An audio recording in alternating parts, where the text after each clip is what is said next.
Bonjour tout le monde, j'espère que ça va pour vous en ce lendemain de classique. Je commence du côté des vainqueurs, avec le PSG victorieux sans difficulté de son rival olympien sur le score de 3-0. Le PSG a laissé la trace d'un champion comme le placard de l'équipe. On s'attendait à un match plus serré que ça, un gros choc et franchement on a été déçus. Tout ça pour ça, comme le résume le journal. La Provence forcément parle d'une soirée cauchemar qui a mal tourné au moment de l'expulsion d'Amin Harit à la 20e minute de jeu. C'est le point central de la rencontre, la décision qui a fait parler hier. La majorité, jugeant que la faute ne méritait pas de rouge. À interroger sur cette décision, François Letexier, l'arbitre du match, a confirmé au micro de DAZN qu'il a jugé cette action dangereuse pour l'intégrité physique de Marquinhos et il a vu la trace de crampon sur son torse. Il a précisé que la VAR a revisionné les images et a conforté sa décision. Il n'y a pas d'erreur manifeste. Le PSG a bien profité de cette opportunité pour reprendre la tête de la Ligue 1, comme le souligne le Parisien. Et oui, le PSG en tête du championnat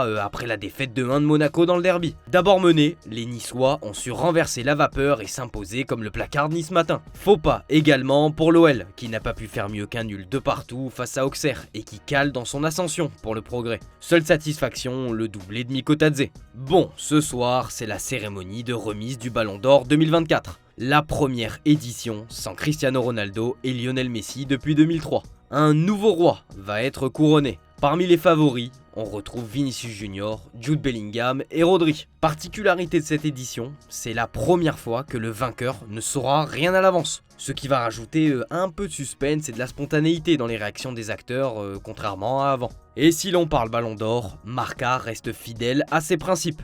Il y a quelques semaines, le média a annoncé Vinicius Junior gagnant. Rien n'a changé depuis et le journal réaffirme sur sa une que c'est bien le Brésilien qui va soulever le trophée.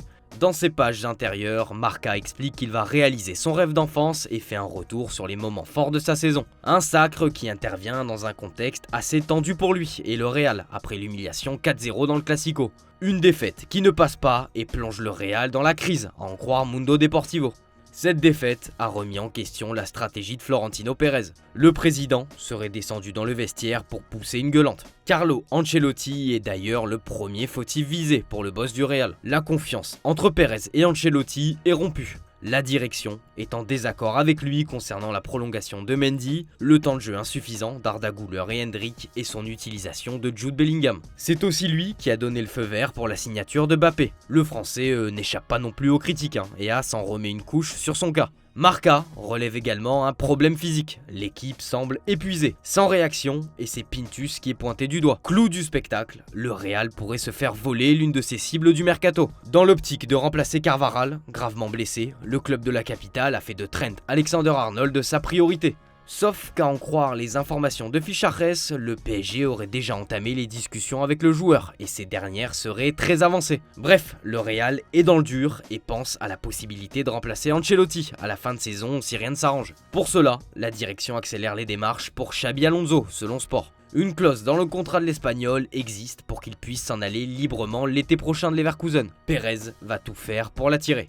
On file en Angleterre avec Arne Slot qui voit rouge pour le Daily Mirror. Le coach des Reds s'est énervé après le comportement des joueurs d'Arsenal qui ont joué la montre selon lui. Il est malgré tout fier de son équipe qui a fait preuve de résilience en revenant 2 fois au score pour arracher un match nul de 2. Bon résultat pour les Gunners qui ont perdu plusieurs joueurs sur blessure. Pour Chelsea, victoire 2-1 face à Newcastle avec un but de Cole Palmer. Enzo Maresca, son coach, l'a comparé à la légende du club, Gianfranco Zola, comme le placarde le Daily Star. Et voici la réponse de Palmer sur cette comparaison. Je sais qu'il est une icône sur FIFA, donc il devrait être bon. Tout le monde dit qu'il était un grand joueur, alors merci. Enfin, nouvelle défaite de 1 pour Erik ten Hag et Manchester United face à West Ham. On a vu le coach néerlandais regarder dans le vide au coup de sifflet final avant d'exploser de rage contre la VAR en après-match, criant à l'injustice sur le penalty accordé à Bowen, comme le relaye le Daily Mail.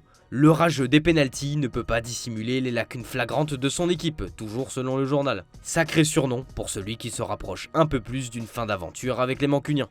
Contrairement au classique, il y a un choc qui a tenu toutes ses promesses, c'est le Inter Milan-Juventus. Dommage pour nous, Français, on n'a toujours pas pu le voir à la télé. On a manqué un match fou et magnifique, selon la Gazzetta. Score final 4 partout. C'est la Juve qui a d'abord mené 2-1, puis a couru derrière le score à son tour, 4-2 à la 50e. Et la vieille dame a fini par égaliser grâce aux 2 buts de sa pépite Kenal Yildiz, entré en jeu comme le salue Tuttosport. L'autre événement de la soirée, c'est la lourde défaite 5-1 de la Roma à la Fiorentina. Il Romanista parle d'une fin de jeu. Le contenu du match est affligeant, Ivan Djuric ne parvient pas à diriger ses hommes qui l'ont lâché. Il va probablement se faire licencier et c'est Daniele De Rossi, viré il y a quelques semaines seulement, qui pourrait faire son retour. Bref, sacré cirque du côté de la Roma. On termine en Allemagne avec la large victoire 5-0 du Bayern face à Bochum, sans souci selon Bild. Joli coup franc d'Olysée et une prestation rassurante après la défaite face au Barça plus tôt dans la semaine. Au rayon des entraîneurs sur la sellette, Nouri Sahin est appelé. En panne de résultats, son manque d'adaptation tactique selon les scénarios et ses rotations incessantes lui sont reprochées. Un faux pas contre Wolfsburg demain pourrait lui être fatal. C'est tout pour aujourd'hui les amis, merci de votre fidélité et à tout à l'heure pour le JT Foot Mercato. Ciao ciao.